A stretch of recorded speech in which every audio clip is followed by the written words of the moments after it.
Irmãos e irmãs, graça e paz no nome do nosso amado Senhor. Irmãos, vamos orar mais uma vez e encomendar ao Senhor esse tempo, encomendar ao Senhor as nossas vidas, para que nós possamos prosseguir naquilo que Ele tem para nós. Vamos orar mais uma vez, irmãos. Senhor, muito obrigado por mais uma vez o Senhor nos congregar debaixo de Teu nome, Senhor. Senhor, Tu conheces cada um de nós, o nosso coração. Senhor, muitos de nós tivemos um dia cheio, mas, Pai, nós confiamos em Ti. Tu és a fonte de vida, em Ti está a fonte de alegria, de prazer, e cremos que em Ti está toda a habilitação da qual nós precisamos para agora. Por isso, Senhor, nós nos aproximamos a Ti em fé, Senhor. Nosso coração é um coração de alegria. Nós queremos tocar a orla da veste do Senhor nessa noite. Senhor, para que tudo aquilo que tem nos atrapalhado, tudo aquilo que tem sido um peso para nós, essa noite fique aos pés do Senhor. Para que fique, ó Deus, a Tua completa autoridade e que o Senhor possa fazer aquilo que lhe apraz essa noite. No nome do Teu Filho Jesus nós oramos. Amém, Senhor. Graças ao Senhor, irmãos. Irmãos, eu sei que já há alguns dias vocês têm estudado, junto com o irmão Luiz aqui às quintas, sobre esse assunto das trombetas, baseado aqui no livro de Apocalipse.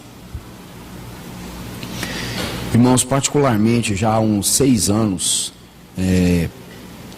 nós temos ouvido da boca de muitos irmãos acerca deste assunto, e não só dos irmãos que estão aliançados conosco, mas de muitos irmãos, não só aqui do Brasil, mas, por que não dizer, de várias partes do mundo. Irmãos, o que recorre quanto ao assunto da escatologia, ou de procurarmos compreender a mente do Senhor para o tempo do fim, eu creio que o maior risco que nós corremos, seja aquele que prega, seja aquele que ouve, é de nos atermos tão somente às coisas relacionadas à volta do Senhor e nos perdermos do Senhor. Há um tempo atrás, um dos irmãos mais velhos que cooperam na obra no Brasil disse que existem aproximadamente 150 linhas de interpretação diferentes em torno do livro do Apocalipse. Isso chega a ser até inimaginável. Mas, irmãos, de um ponto nós precisamos nos debruçar com relação à pessoa e à obra do nosso Senhor. Nós podemos até perder algum evento, podemos até não conhecer algum evento, mas nós precisamos conhecer o Senhor que vem. Nós precisamos anelar pelo Senhor. Irmãos, particularmente, cada um de nós precisamos nesses dias voltar o nosso coração para o Senhor. Irmãos, de uma maneira muito especial, o Espírito Santo tem feito uma obra tal no meio do seu povo, que nós temos sentido o nosso coração como aqueles discípulos de Emaús. O nosso coração tem ardido pela palavra do Senhor. Irmãos, por um lado nós olhamos para nós e nos vemos tão inadequados, mas por um outro lado, quando nós olhamos para o autor e consumador da nossa fé, irmãos, nós cremos que Ele completará a boa obra até aquele grande dia. Então, irmãos, nós temos que estar atentos ao nosso Senhor. Amém, irmãos? Podemos conhecer muitas coisas, muitos assuntos, muitos eventos, muitas figuras alegóricas, muitas figuras que nós temos que ver no Apocalipse, mas não percamos o Senhor de vista. Não percamos o Senhor de vista. Não enfiemos, irmãos, a nossa consciência nos telejornais aquém de Cristo. Nós vamos nos desesperar. Mas, irmãos, aguardemos todos os dias aquela doce voz que um dia virará para os seus e vai dizer assim, como diz lá em Mateus: vinde a mim, benditos de meu Pai. A Escritura diz que as ovelhas, quando ouvem a voz do pastor, elas o seguem. E Apocalipse descreve que os vencedores são aqueles que seguem o Cordeiro, por onde quer que ele vá. E não só os eventos relacionados à volta do Senhor, mas o Senhor. Amém? Irmãos, vamos abrir então as nossas Bíblias. Eu tenho alguns textos para ler, quero me policiar quanto ao horário, mas vamos ver até onde o Senhor nos consegue dirigir aqui. Atos dos Apóstolos, capítulo 3, vamos ler o versículo 19, 20 e 21.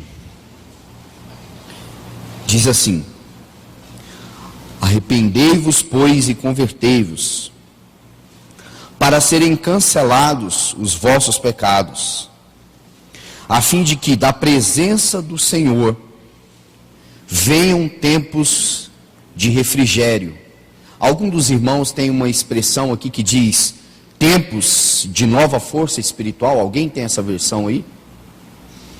Acho que não. Mas é uma tradução possível, diz tempos de nova força espiritual.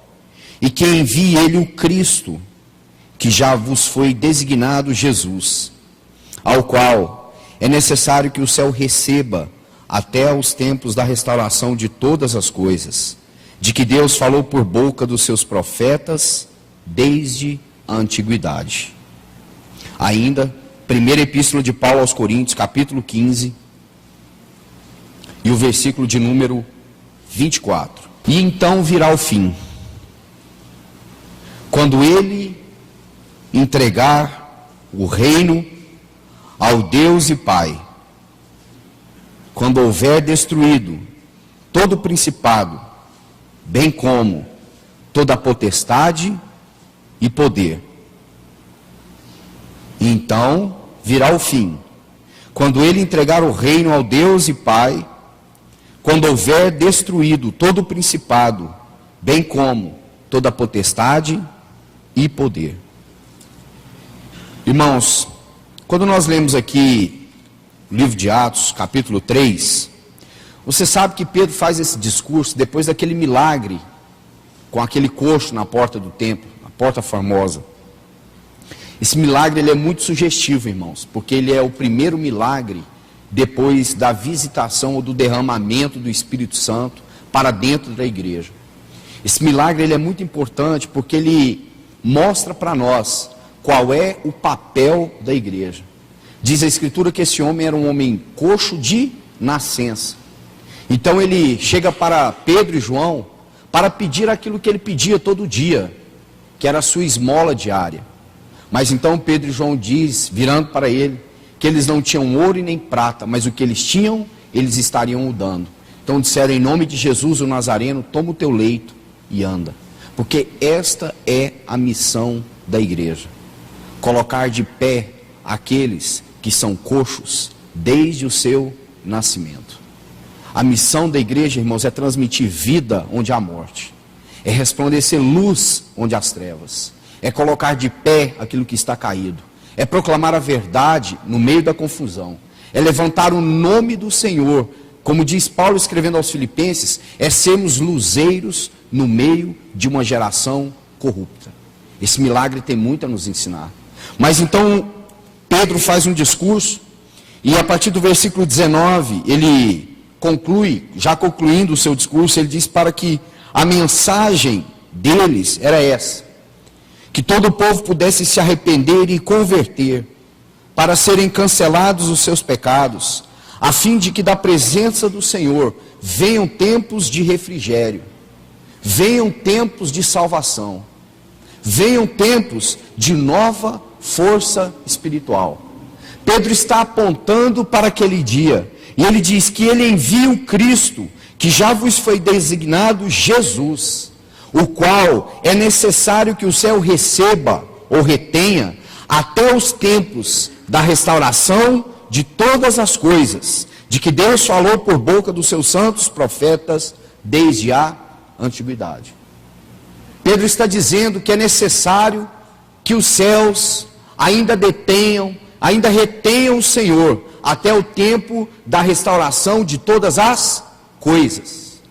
Porque diz a Escritura que ele foi elevado aos mais altos céus e está assentado à destra de Deus, aguardando até que todos os seus inimigos sejam postos por estrado dos seus pés.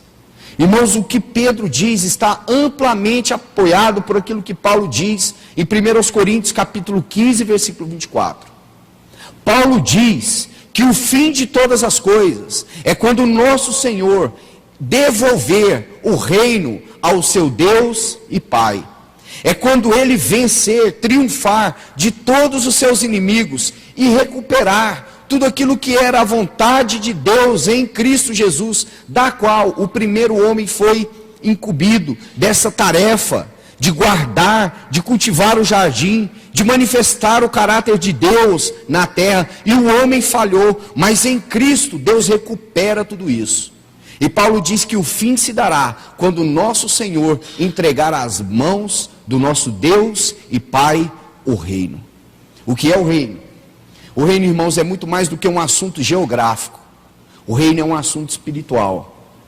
O reino, às vezes nós ficamos muito presos à limitação geográfica. Irmãos, o reino constitui tudo aquilo que de novo é trago de volta para o encabeçamento e para o governo de Cristo. Os homens, o cosmos, tudo aquilo que foi afetado pelo pecado, um dia será de novo trazido ao governo do nosso Senhor. Então ele colocará todos os seus inimigos por estrado dos seus pés. Então Paulo diz, e aí virá o fim. Porque ele devolverá ao seu Deus e ao seu Pai todas as coisas, como Deus assim um dia o fez. Esta é a palavra. Irmãos, e quando nós abrimos aqui em Apocalipse, situando os irmãos aonde vocês têm lido o assunto das trombetas, Apocalipse capítulo 6, esse assunto já foi muito explanado aqui para com os irmãos. O versículo 12 a seguir, esse trecho da escritura nos fala do sétimo selo, ou do sexto selo. Versículo 12 diz, vi quando o cordeiro abriu o sexto selo, e sobreveio grande terremoto. O sol se tornou negro como saco de crina, a lua toda como sangue, as estrelas do céu caíram pela terra, como a figueira quando abalada por vento forte, deixa cair os seus figos verdes. E o céu recolheu-se como um pergaminho quando se desenrola. Então todos os montes e ilhas foram movidos do seu lugar.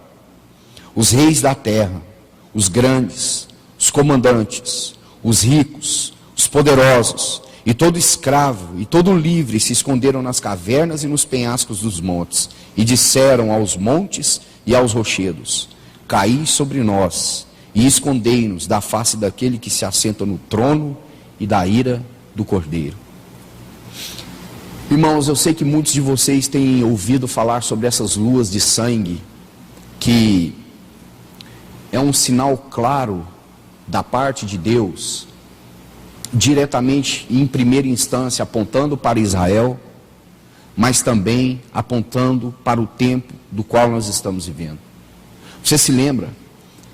Gênesis 1 descreve que quando o Senhor cria o sol, a lua e as estrelas, ele diz assim, e eles serão para sinais, tempos, estações e anos. Em primeira instância, o sol, a lua aponta para o Senhor, dizendo os sinais. Eles são para sinais.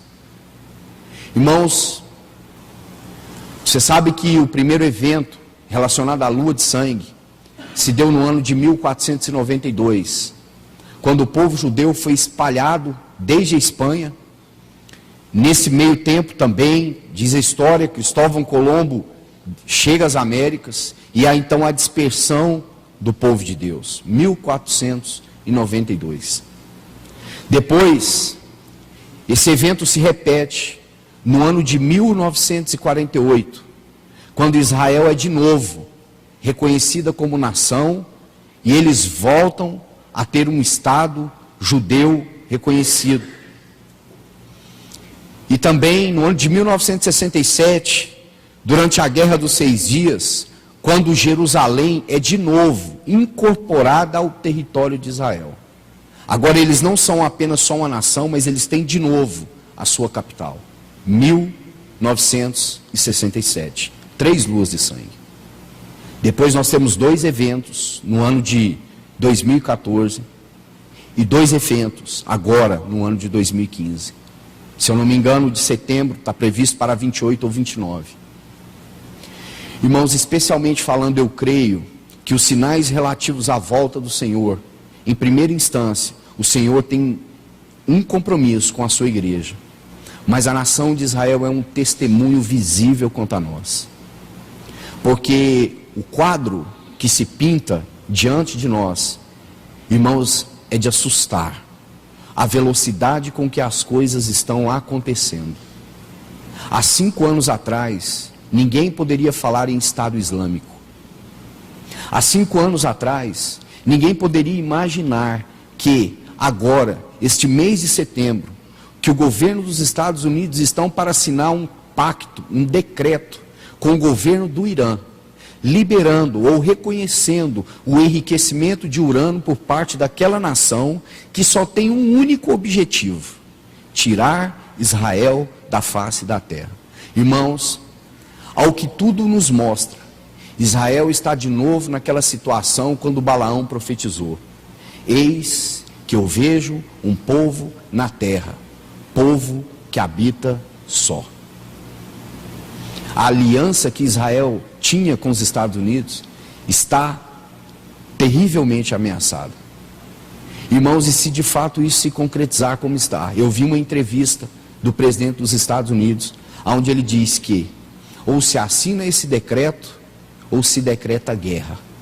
Não há outro caminho. Irmãos, se esse decreto for assinado, literalmente, Israel estará habitando a sós naquela região. Ah, irmão, você não sabe o que isso tem implicação.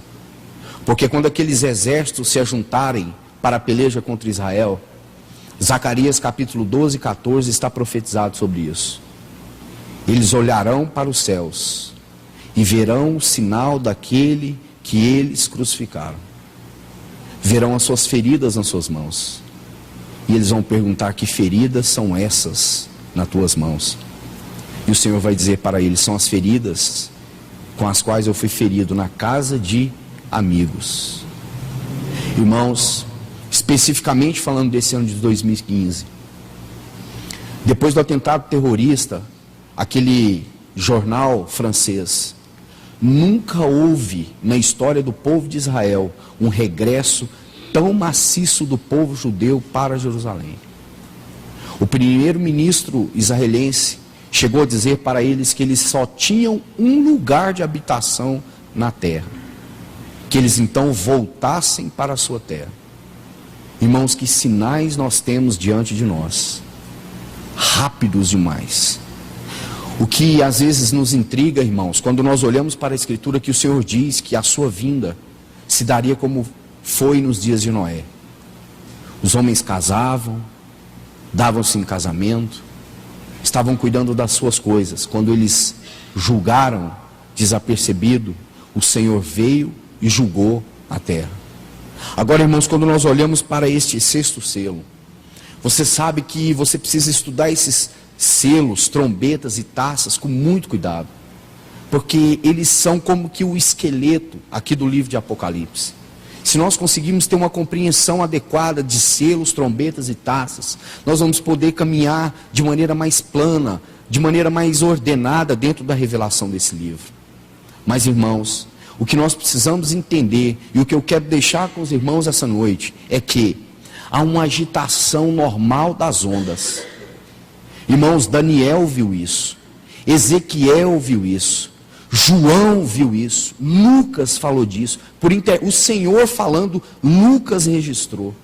E a Bíblia diz claramente que quando nós estivéssemos vendo essas coisas, nós deveríamos levantar as nossas cabeças, porque a nossa redenção está mais próxima do que quando no princípio cremos. Irmãos, eu não sei quanto a você, mas querido, sabe uma coisa que a Europa tem se gabado há alguns anos, até alguns 10 anos? É da sua potência econômica. Ah, irmãos, você tem visto o que essa crise humanitária tem gerado na Europa. Os crimes que têm se sucedido. Irmãos, é bíblico. Todas as vezes que o homem se afasta de tamanha maneira de Deus, todas as vezes que o homem tenta tirar Deus da sua criação, de tudo aquilo que ele fez, querido, não resta outra coisa, senão que o Senhor levante do seu trono e execute o seu juízo. São esses os dias que nós estamos esperando. Irmãos, o nome de Deus nunca foi tão difamado. O nome de Deus nunca foi tão desonrado. O nome de Deus nunca foi tão desprezado. O nome de Deus nunca foi tão envergonhado na terra como ele tem sido nesses dias. Irmãos, quando nós vemos aquelas fotos, quando vemos essas imagens desses refugiados morrendo em alto mar, irmãos, nós às vezes queremos chorar e nos deprimir, mas imagine você como está o coração do nosso Senhor.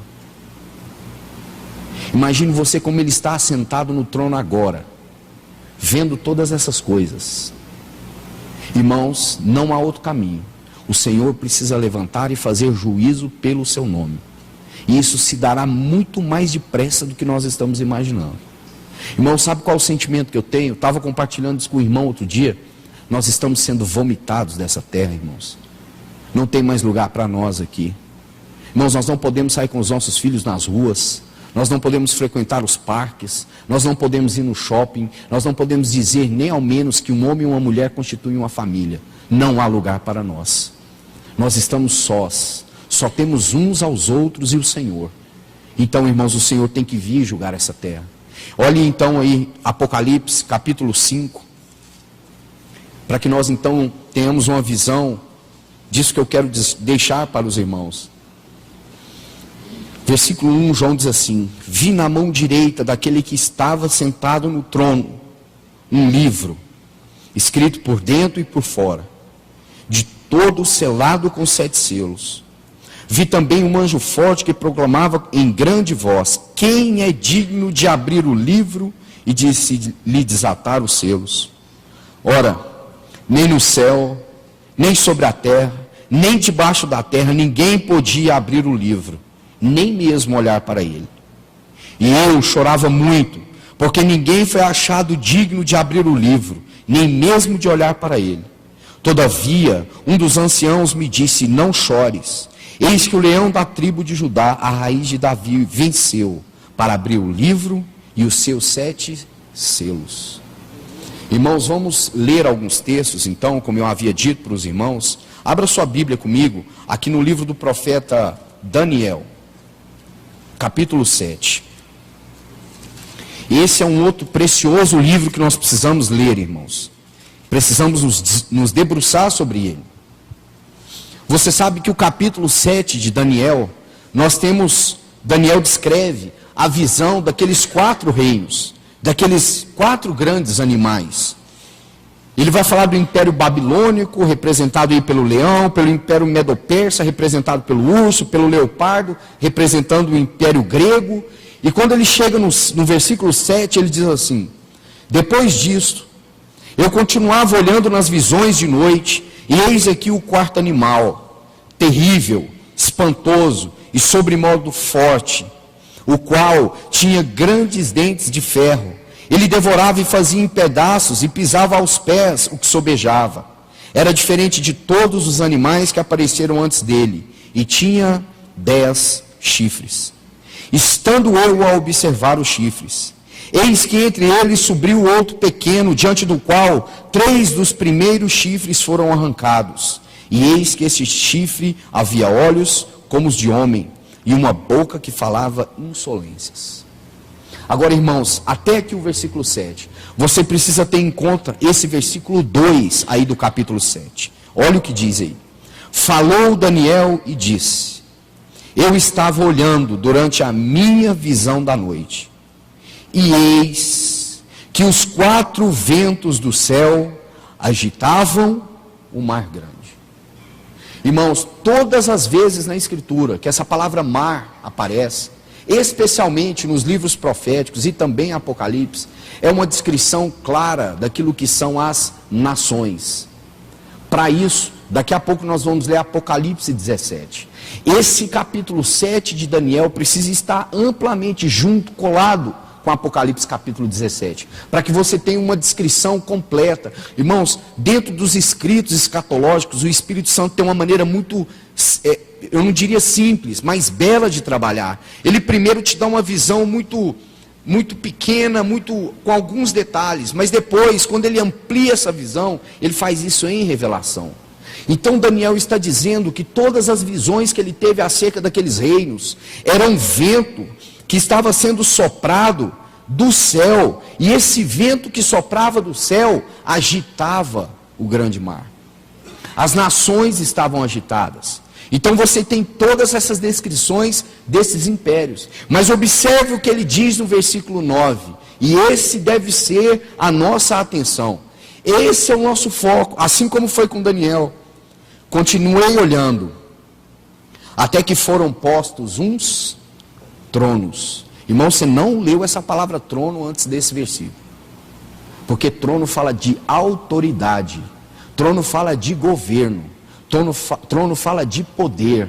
Quando Daniel está descrevendo esses tempos, essas nações, esse mar agitado, Daniel não cita a palavra trono. Mas quando ele chega aqui no versículo 9, ele diz: continuei olhando, até que foram postos uns tronos. E o ancião de dias se assentou. Sua veste era branca como a neve, os seus cabelos da cabeça como a pura lã. E o seu trono eram chamas de fogo, e suas rodas eram fogo ardente. Um rio de fogo manava e saía diante dele. Milhares de milhares o serviam, e miríades de miríades estavam diante dele. Assentou-se o tribunal, e se abriram os livros. Então estive olhando por causa da voz, das insolentes palavras que o chifre proferia. Estive olhando e vi que o animal foi morto, e o seu corpo desfeito e entregue para ser queimado.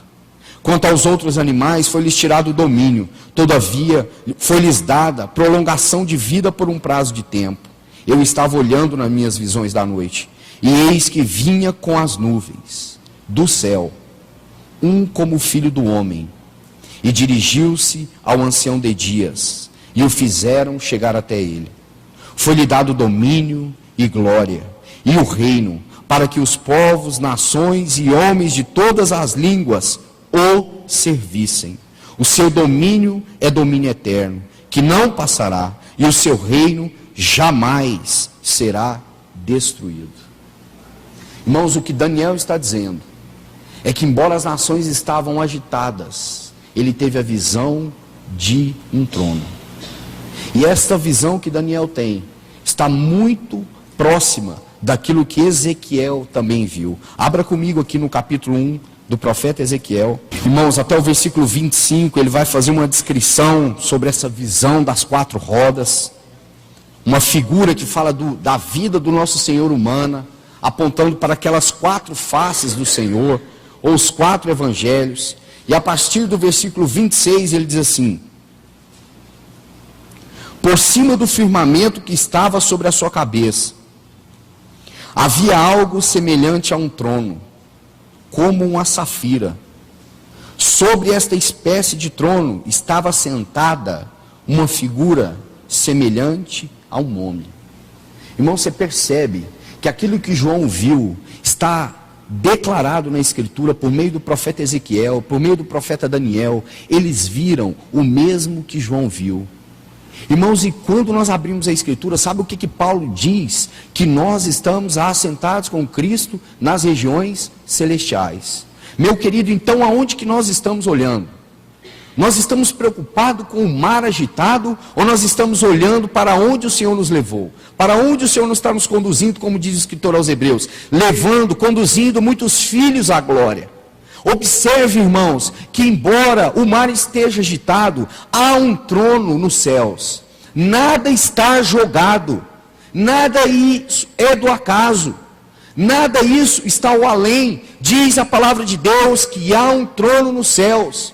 Daniel viu esse trono, João viu esse trono, e quando João vê esse trono, ele vê o cordeiro que foi achado digno de abrir aquele livro e desatar todos os seus selos, e consumir a obra que o Pai havia então dado ao seu Filho. E Ezequiel está dizendo a mesma coisa. Versículo 27 diz assim: Via como metal brilhante, como fogo ao redor dela, desde os seus lombos e daí para cima, e desde os seus lombos e daí para baixo. Via como fogo e um resplendor ao redor dela, como o aspecto do arco que aparece na nuvem em dia de chuva.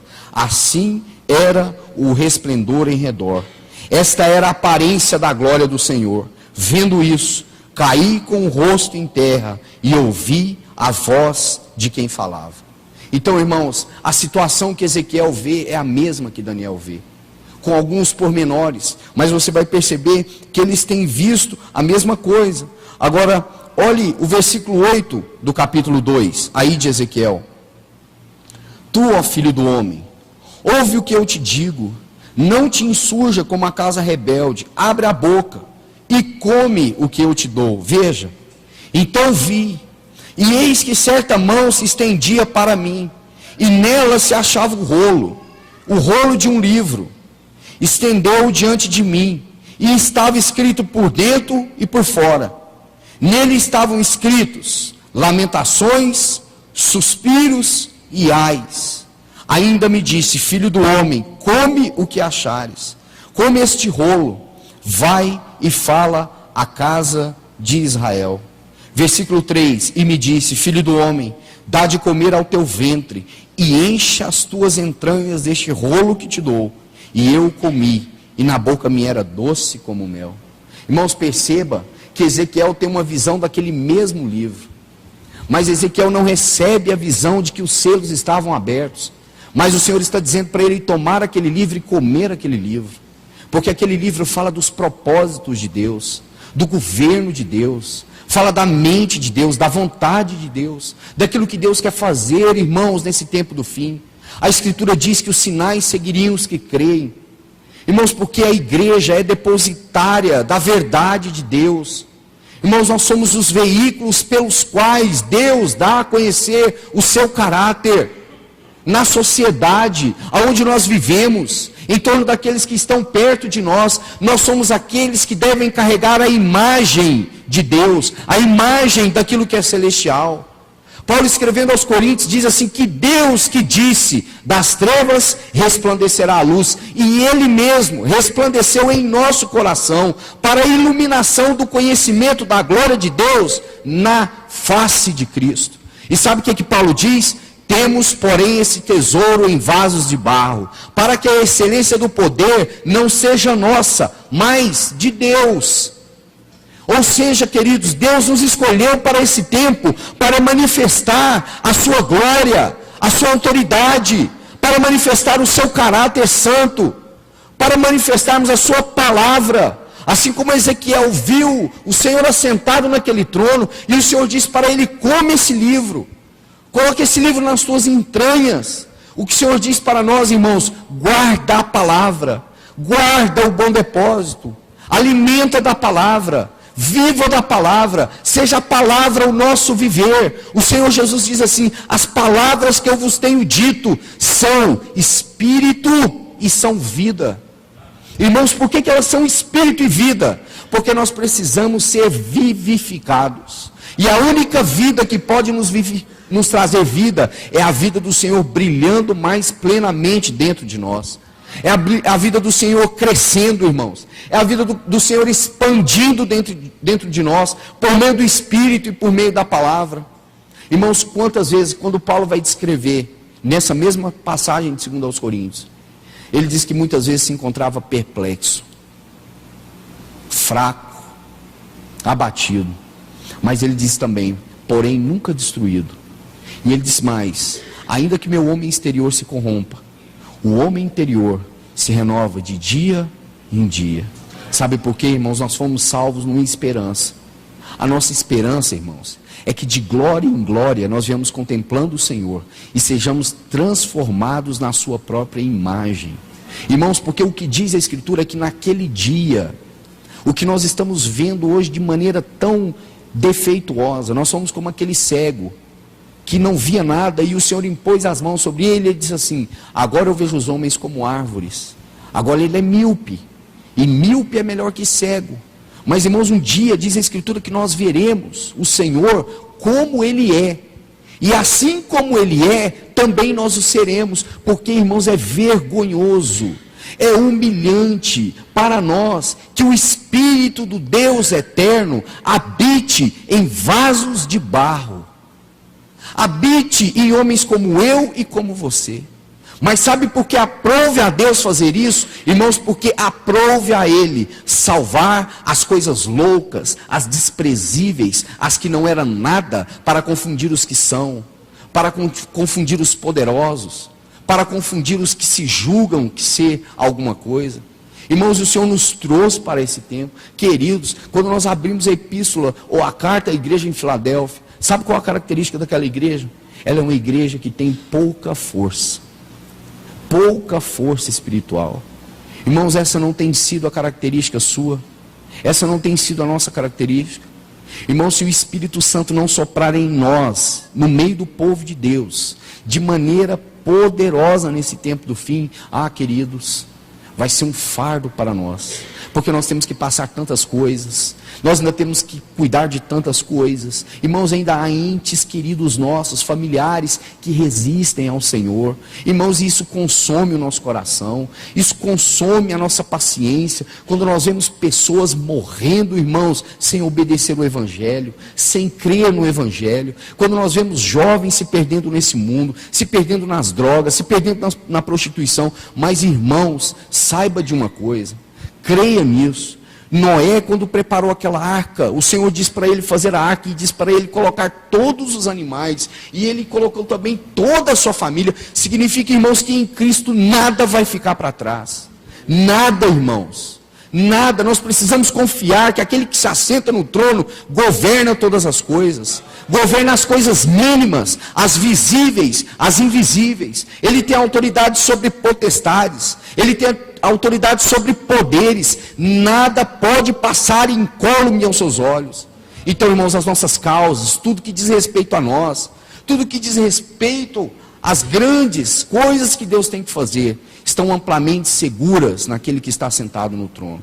Irmãos, essa é a visão que Daniel e que Ezequiel teve. Embora eles estivessem perplexos pelo bramido do mar e pela agitação das ondas, eles viram que há um trono, há um Deus que se assenta no trono. Abra comigo aqui também Lucas 21, versículo 25. Haverá sinais no sol, na lua e nas estrelas. Sobre a terra, angústia entre as nações, em perplexidade, por causa do bramido do mar e das ondas. Irmãos, esse versículo parece que foi escrito agora, na parte da tarde. Haverá sinais no sol, na lua e nas estrelas. Sobre a terra, angústia entre as nações em perplexidade, por causa do bramido do mar e das ondas. Haverá homens que desmaiarão de terror, e pela expectativa das coisas que sobrevirão ao mundo, pois os poderes dos céus serão abalados. Então se verá o Filho do Homem vindo numa nuvem com poder e grande glória. Ora, ao começarem essas coisas suceder, exultai. Irmãos, essa palavra aqui, se você for fazer um exercício aí de pesquisa depois, veja quantas vezes a palavra alegria aparece no Novo Testamento, 270 vezes, se eu não me engano, e veja quantas vezes essa palavra está diretamente conectada com a volta do nosso Senhor. Então diz ele: ora, ao começarem essas coisas a suceder, exultai e erguei a vossa cabeça, porque a vossa redenção se aproxima. Irmãos, então, a nossa expectativa deve ser justamente essa. Irmãos, não é só de conhecer eventos, não é só de fazermos uma leitura quanto a tempos, estações, sinais, mas, irmãos, é alinhar o nosso coração com o coração do Senhor, é colocar o nosso coração batendo na mesma frequência do nosso Senhor. Irmãos, porque pouco importa se o Senhor vem antes da tribulação, pouco importa se o Senhor vem durante, pouco importa se o Senhor vem depois, importa que Ele virá, e isso importa, Importa como eu e você seremos por ele achados. Bem-aventurado o servo que o seu Senhor o achar, servindo, fazendo assim. Não importa que hora ele vem. Não importa, irmãos, quando é. Importa que ele vem. E o melhor ainda é se o nosso coração já foi. Se o nosso coração já está lá. Paulo diz, irmãos, que se nós ficarmos pensando apenas nas coisas dessa terra, nós somos os mais miseráveis dos homens. Sabe por que ele diz essa palavra? Porque se os homens que têm esperança nessa terra e olham para essa terra e tiram dessa terra alguma esperança, será que ainda tem alguém que ainda tem coragem de fazer isso? Creio eu que sim. Paulo está dizendo assim, você ou nós, que temos a nossa esperança celestial, firmada como uma âncora além do véu, nada pode movê-la do seu lugar. O escritor aos Hebreus diz que o reino do nosso Senhor é um reino que não pode ser abalado. Querido, você sabe me dizer algum reino que não tem sido abalado nesse tempo? Você podia me apontar um reino no mundo onde que não tem sido abalado? A escritura nos diz que tem um reino que nada pode abalar, que ele é de eternidade a eternidade. É o reino que Ezequiel viu, é o reino que Daniel viu, é o reino que João viu, o reino do nosso Senhor. Um reino, irmãos, que há um trono de glória no centro dele. E dele flui toda a bênção, e dele flui todo o poder, e dele flui todo o governo. Então, irmãos, diz Paulo que se a nossa esperança se limitar a essa terra, nós somos os mais miseráveis dos homens. Sabe por quê? Irmãos, porque a nossa habitação é celestial. Diz Paulo que nós estamos aguardando a redenção do nosso corpo. Nós estamos gemendo.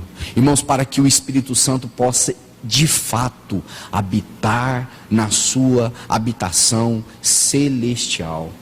Por enquanto ele habita em vasos de barro, fraco, suscetíveis a tantas tentações, a tantas provações. Mas como o próprio Paulo diz, um dia nós vamos cantar um hino que anjos não conhecem, que poderes não conhecem. E aquele hino que está descrito lá em 1 Coríntios capítulo 15, tragada foi a morte pela vitória. Onde está, ó morte, a tua vitória? Nós que experimentamos, irmãos, a redenção do sangue de Cristo Jesus.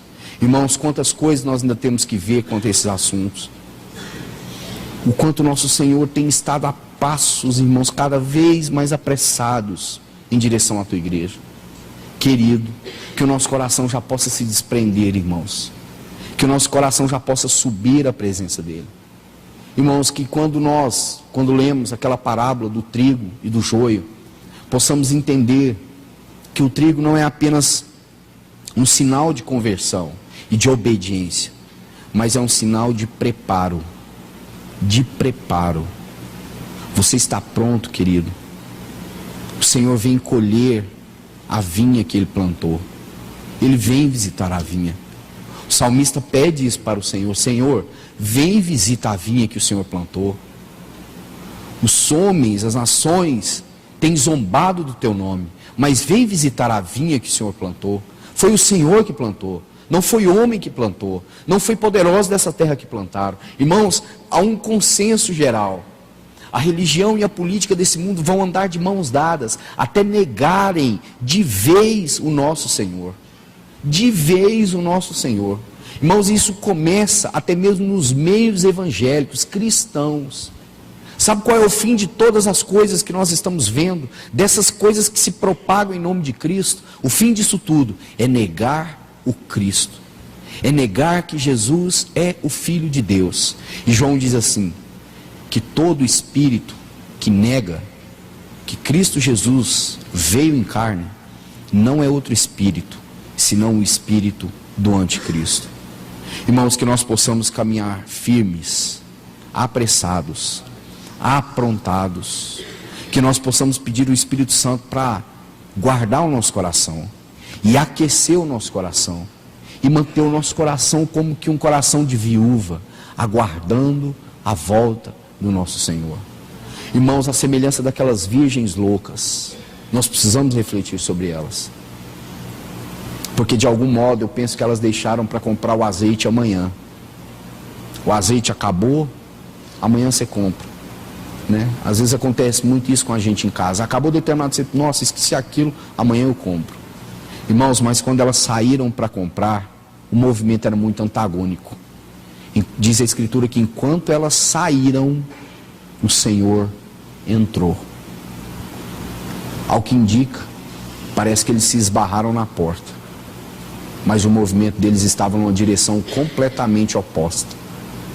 Que nós possamos comprar azeite, irmãos, enquanto é tempo, e manter acesa as nossas lamparinas. Que o Senhor nos ajude, irmãos. Amém. Vamos orar. Senhor, bendito seja o teu nome, agora e para sempre. Nós te agradecemos, porque mais uma vez o Senhor nos conduziu, o Senhor nos guardou, o Senhor nos trouxe aqui. Senhor, como o apóstolo Paulo, nós podemos dizer que estamos sim perplexos.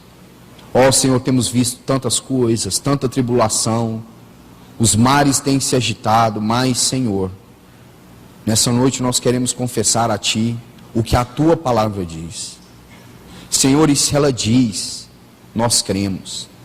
E ela diz que há um trono nos céus, e assentado no trono, um semelhante ao Filho do Homem, o Cordeiro, aquele que venceu, aquele que é digno de abrir os selos e desatar os selos.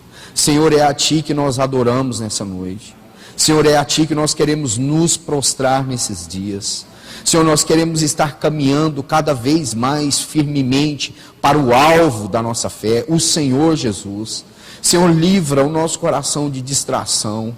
Pai, eu te peço, o Senhor conhece a nossa estrutura, o Senhor sabe que somos pó. Senhor, e o inimigo tem lançado astúcias, armadilhas, coisas diversas. Senhor, e muitos dos teus filhos têm ficado presos nela. Senhor, mas liberta o teu povo. Liberta o teu povo para caminhar seguindo firmemente para Ti. Liberta o teu povo das ataduras, do peso, Senhor, do pecado, dessas coisas que tenazmente, Senhor, nos assediam, concorrem no nosso coração. Senhor, existem sim outros deuses que se levantam dentro de nós. Pai, mas vence, desbarata pela Tua palavra.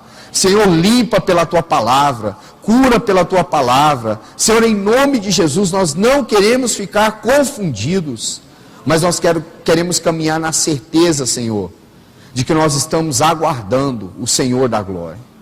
Senhor, nós te pedimos, arrebata o nosso coração hoje, agora, nesses dias.